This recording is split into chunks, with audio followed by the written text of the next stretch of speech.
আসসালামু আলাইকুম প্রিয় শিক্ষার্থী ভাই বোনেরা, সবাই ভালো আছেন আশা করি।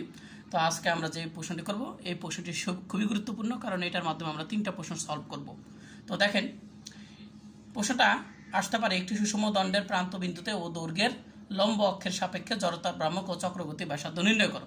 পরীক্ষা শুধু চক্রগতি জড়তার ভ্রামকও চাইতে পারে, তা আমি দুইটাই দিয়ে দিই, যেন যে কোনো একটা আসতে পারে বা দুইটাই আসতে পারে, যেন দিতে পারে। আবার এই প্রশ্নটা দণ্ড না লিখে পরীক্ষা আসতে পারে রড কথাটি বলতে পারে, আর দৈর্ঘ্যটা ওনারা নির্দিষ্ট করে দিতে পারে এল এবং ভরটা এম। এটা অসুবিধা নেই, আমি এল ধরেছি, নির্দিষ্ট করে দিলে বড় হাতের এল, আমি এখানে দৈর্ঘ্যটা এল ধরব রড বা দণ্ডের। তো এইখানে প্রশ্নের ভিতরে দেখেন ব্যাপারটা আছে প্রান্ত বিন্দুতে। এখন একটা রড, এটা রড বা দণ্ডর প্রান্ত বিন্দু আমরা বলতে কোনটা বুঝি, এই প্রান্ত বা এই প্রান্ত। তো আমি যে কোনো একটা প্রান্ত আমি চিন্তা করলাম, এই একটা প্রান্ত যেটার নাম হলো এ প্রান্ত, এবং এই যে আমার প্রান্ত আছে এই প্রান্ত, ঠিক এই প্রান্তের সাথে আমার দৈর্ঘ্যের লম্ব অক্ষের সাপেক্ষে, দৈর্ঘ্যের লম্ব অক্ষ কোনটা, এটা হলো দৈর্ঘ্য, আর দৈর্ঘ্যের সাথে লম্ব অক্ষ কোনটা এইটাকে বোঝাচ্ছে। ঠিক আছে, দৈর্ঘ্যের সাথে লম্ব অক্ষ বলতে এইটাকে বোঝাচ্ছে। অর্থাৎ প্রান্ত বিন্দু এতে আমরা যে লম্ব অক্ষ বিবেচনা করব, এই অক্ষের সাপেক্ষে কিন্তু এই দণ্ডটি ঘূর্ণায়মান আছে বিবেচনা করি। ঠিক আছে, তো দেখেন প্রথমে আমরা উত্তরটা এখন চলে যাই। উত্তরটা কিভাবে লিখবেন, ধরা যাক এ বি একটা সুষম দণ্ড যার দৈর্ঘ্য এল এবং ভরটা হইল বড় হাতের এম, সম্পূর্ণ দণ্ডের ভর এম। দণ্ডটির এ প্রান্তগামী এই যে প্রান্ত বিন্দু, সেটা আমি এ প্রান্ত ধরেছি। এখানে বলছে দৈর্ঘ্যের লম্ব অক্ষের সাপেক্ষে, আমিও লিখেছি দৈর্ঘ্যের সাথে সিডি লম্ব অক্ষের সাপেক্ষে, দৈর্ঘ্যের সাথে এই যে আমার দৈর্ঘ্য, এই দৈর্ঘ্যের সাথে যে লম্ব অক্ষ সেটার নাম হলো কি সিডি। এই দৈর্ঘ্যের সাথে সিডি লম্ব অক্ষের সাপেক্ষে ঘুরছে। কে ঘুরছে? দণ্ডটি ঘুরছে। আশা করি আপনারা বুঝতে পারছেন। এখন এই সিডি যে ঘূর্ণন অক্ষ রয়েছে, এই সিডি ঘূর্ণন অক্ষ থেকে আমি মনে করি এক্স পরিমাণ দূরে একটা ডিএক্স পুরুত্বের একটা আমি ফালি বা অংশ বিবেচনা করি। তাহলে এরকম অসংখ্য ডিএক্স পুরুত্বের ফালি দিয়ে কিন্তু এই বস্তুটা গঠিত। নিশ্চয়ই এই যে আমাদের অংশ ফালিটা রয়েছে, এটার একটা নির্দিষ্ট পরিমাণ কি রয়েছে, একটা ভর রয়েছে, তাই না? আচ্ছা, এই ফালিটার ভর বের করতে হইলে আমাকে কি বের করতে হবে, এই যে আমার সম্পূর্ণ যেই এল দৈর্ঘ্যের যে দণ্ড রয়েছে, সেই এল দৈর্ঘ্যের যেই দণ্ড রয়েছে তার আমার একক দৈর্ঘ্যের ভরটা বের করতে হবে। এই দণ্ডের একক দৈর্ঘ্যের ভর বের করতে হবে।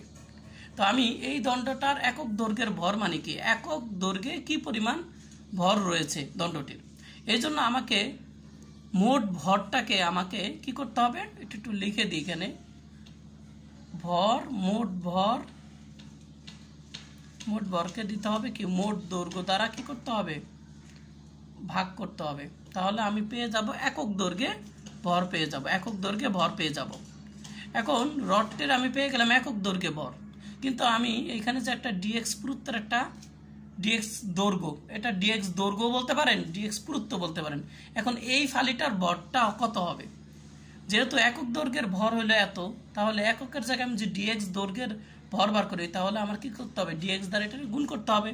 তাহলে এই যে আমি ভরটা পেলাম, এটা পেলাম আমি ডিএক্স পুরুত্বের যে আমার ফালি রয়েছে এটার কি পেয়ে গেলাম, ভর পেয়ে গেলাম। ওকে, যেহেতু আমরা ভর পেয়েছি, যেহেতু আমরা এই ফালিটার ভর পেয়েছি, তাহলে এই ফালিটা তো এই অক্ষ সাপেক্ষে ঘূর্ণায়মান রয়েছে। তাহলে এই অক্ষ থেকে এই দণ্ডটির দূরত্ব হলো এক্স, আর এটার ভরও হইল কত, এত। তাহলে আমরা জানি ভর এবং অক্ষ থেকে দূরত্ব থাকলে ওই বস্তুটির বা ওই বস্তুকণাটির জড়তার ভ্রামক বের করা যায়। তাহলে আমরা ফালিটির জড়তার ভ্রামক বের করব, সেটাকে আমরা ডি আই দ্বারা প্রকাশ করব।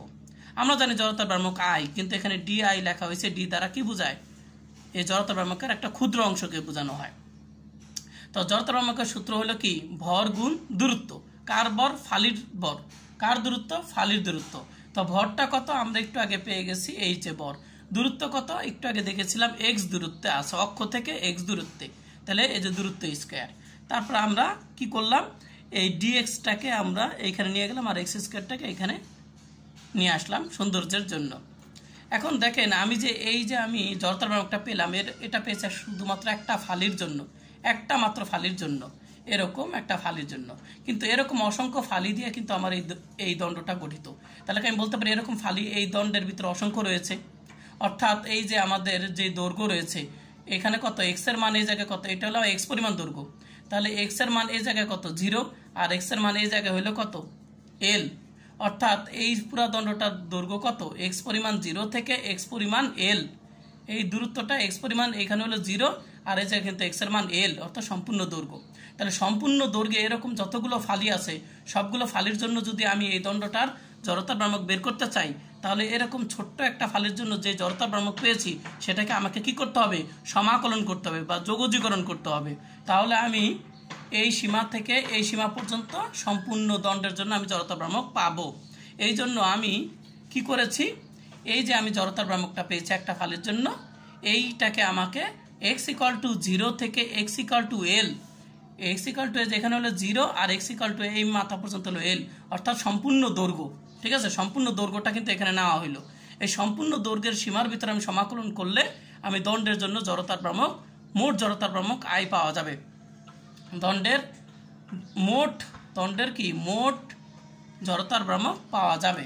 ঠিক আছে, এখন আমরা যা বললাম তাই করলাম। এখানে আমরা ইন্টিগ্রেশন করলাম জড়তার ভ্রামক যেটা আমরা পেয়েছি ডিআই, যেটা ফালির জন্য পেয়েছিলাম। এখন ডিআই এর মানটা বসিয়ে দিলাম, এম বর, এল হলো দৈর্ঘ্য, এগুলো ধ্রুব, তাই এটা ইন্টিগ্রেশনের বাইরে বসিয়ে দিলাম।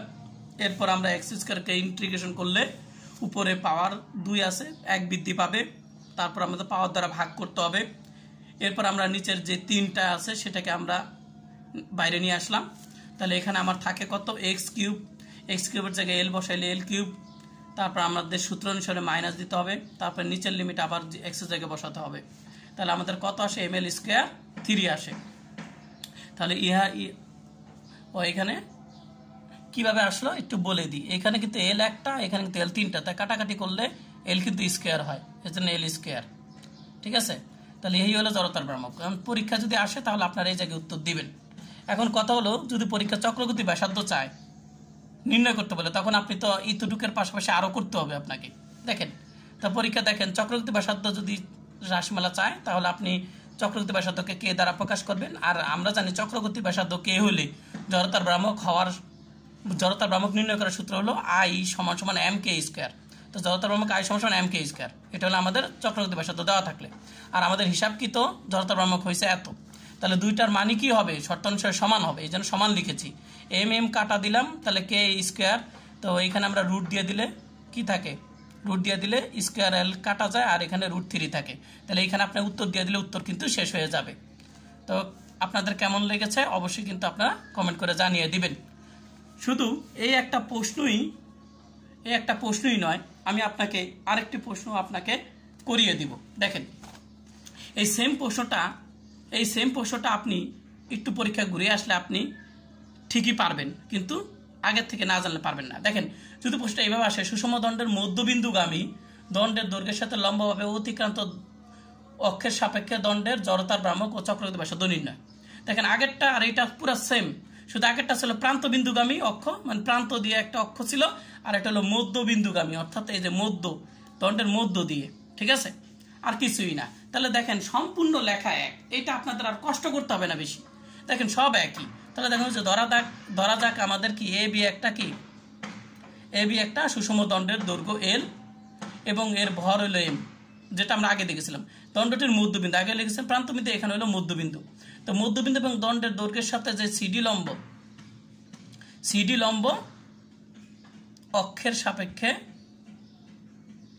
ঠিক আছে, দণ্ডের দৈর্ঘ্যের সাথে সিডি লম্ব অক্ষের সাপেক্ষে ঘুরছে।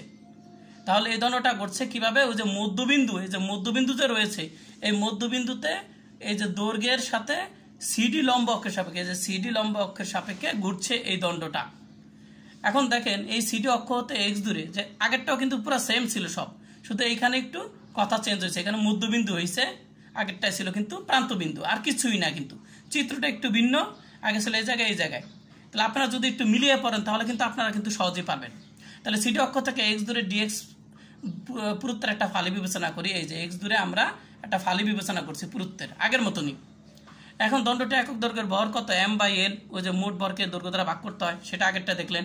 এবারকার dx পুরুত্বের যে ফালি রয়েছে সেটার আমরা দৈর্ঘ্যের ভর বার করতে হলে dx দৈর্ঘ্যের ভর বার করতে হলে দণ্ডটির আমার কি করতে হবে, dx দ্বারা গুণ করতে হবে। এটাও আগেরটার মতন। ফালির জড়তার ভ্রামক কত, ভর গুণ দূরত্ব স্কয়ার, এটাও আগের মতন m/l dx গুণ dx স্কয়ার। তা গুণ করলে আমাদের এক্স স্কয়ারটা একটু সাজিয়ে আমরা আগে লিখলাম। দেখেন আগেরটার এটা পুরো সেম দেখেন।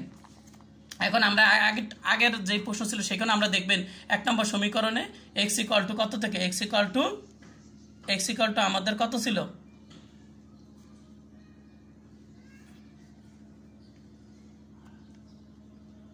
দেখেন আগেরটা আমরা দিয়েছিলাম x = 0 থেকে x = l সীমার ভিতরে সমাকলন করেছি, তাই না? কারণ কি, কারণ আমাদের আগের যে দণ্ডটা ছিল, আগের যে গুণন যে অক্ষটা ছিল সেটা ছিল আমার এক প্রান্তে, অর্থাৎ x এর মান এই দণ্ড থেকে x এর এক প্রান্তের মান ছিল কত 0, আর এক প্রান্ত ছিল আমাদের কত l, অর্থাৎ এইখান থেকে এই পর্যন্ত দৈর্ঘ্যটা সম্পূর্ণ দৈর্ঘ্য হলো l। এরকম ফালি সম্পূর্ণ দৈর্ঘ্যই আছে, l পরিমাণ দৈর্ঘ্যই আছে। আর সম্পূর্ণ দৈর্ঘ্যটা পাওয়া যাবে যখন x এর মান এখান থেকে 0 আর এখানে হলো x এর মান কত l, তাই না?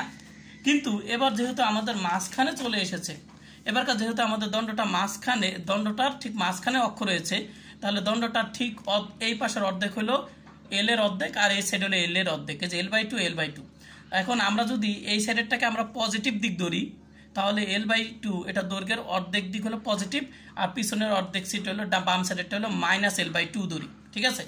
এখন আমি এই প্রান্ত থেকে এই প্রান্ত যদি সমাকলন করি তাহলে আমি কিন্তু সম্পূর্ণ দৈর্ঘ্যের জন্য আমি কি পাবো, জড়তার ভ্রামক পাবো। এখন এই বিন্দু থেকে আমার যদি সমাকলন করতে হয় তাহলে আমাকে কি করতে হবে, তাহলে এবার আমার যে x এর যে মান রয়েছে, যে x এর যে মান, এই x এর মানটা আমাকে কোন জায়গা থেকে করতে হবে, x এর মানটা আমার -l/2, অর্থাৎ এই জায়গা থেকে শুরু করে কোন পর্যন্ত, এই পর্যন্ত, অর্থাৎ -l/2 থেকে শুরু করে, এইখান থেকে শুরু করে একেবারে এই পর্যন্ত, অর্থাৎ l/2 পর্যন্ত সীমার ভিতরে আমাকে সমাকলন করতে হবে, ঠিক আছে? তাহলে আগের সাথে এটা কিন্তু পার্থক্য আছে। আগেরটাই করেছিলাম আমরা x = 0 থেকে x = l সীমার ভিতরে, আর এখানে আমরা করেছি -l/2 থেকে l/2 পর্যন্ত, ঠিক আছে? কারণ এইটা দ্বারা সম্পূর্ণ দৈর্ঘ্য কি নির্দেশ করা হয়। তো আমরা তাই করেছি। দেখেন এই x = -l/2 হতে পজিটিভ l/2 সীমার ভিতরে আমরা সমাকলন করলে সম্পূর্ণ দণ্ডের জন্য জড়তার ভ্রামক পাবো, কারণ এই সীমার ভিতরে সম্পূর্ণ দণ্ড দৈর্ঘ্যকে বোঝানো হয়। এখন যে জড়তার ভ্রামক পাবো সেটাকে আমরা i দ্বারা প্রকাশ করি, ঠিক আছে? i দ্বারা কি করি, প্রকাশ করি। তাহলে এই যে -l/2 থেকে l/2 সীমার ভিতরে আমরা সমাকলন করতেছি, তাহলে di এর মানটা আমরা বসিয়ে দিলাম, যেটা ফালির জন্য আমরা জড়তার ভ্রামক পেয়েছিলাম। এরপর দেখেন আমরা m আর l হলো ধ্রুবক আগে নিয়ে আসলাম, কারণ l একটা দৈর্ঘ্য অপরিবর্তনশীল, ভর অপরিবর্তনশীল, এই জন্য ইন্টিগ্রেশন হয়নি। তারপরে এই সমাকলনগুলো কিন্তু সব আগের মতনই আছে, এগুলো কিন্তু কোনো নতুন কিছু মান না। এটা আপনাদের আগেরটায় যা বুঝিয়েছে এখানে কিন্তু তাই, সব একই রকম, সবই একই রকম, এখানে সব একই রকম, এইগুলো আর কোনো নতুন কোনো চেঞ্জ নাই, এগুলো সব একই রকম, আগেরটার সাথে এটা পুরো সেম। কথা কি বুঝতে পারছেন? তাহলে শুধু চেঞ্জ হয়েছে কোথায়, এই জায়গায় আমার একটু চেঞ্জ হয়েছে, এই জায়গায় শুধু একটু চেঞ্জ হয়েছে, আর চেঞ্জ হয়েছে কোথায়, আর প্রিয় শিক্ষার্থীরা চেঞ্জ হয়েছে, আগে আমি অক্ষরটা এখানে দিয়েছিলাম, এখন আমি মাঝখানে দিয়েছি। তাহলে দেখেন এই প্রশ্নটা আপনার শেষ হয়ে গেল আগের প্রশ্নটা পড়ার কারণে। দেখছেন একটা প্রশ্নের কারণে আপনার কিন্তু 3টা প্রশ্ন হয়ে গেল, তাই না? এইভাবে যদি আপনারা বুঝে শুনে পড়াশোনা করেন অবশ্যই আপনারা কিন্তু পরীক্ষায় কমন পাবেন এবং পরীক্ষায় ভালো রেজাল্ট করবেন। ক্লাসটি কেমন লাগলো তা অবশ্যই কমেন্ট করে জানাবেন, ঠিক আছে? সবাই ভালো থাকেন, সুস্থ থাকেন, আল্লাহ হাফেজ। এবং কেউ যদি আমার ইউটিউব চ্যানেল থেকে ক্লাসটি দেখে থাকেন অবশ্যই চ্যানেলটি সাবস্ক্রাইব করবেন।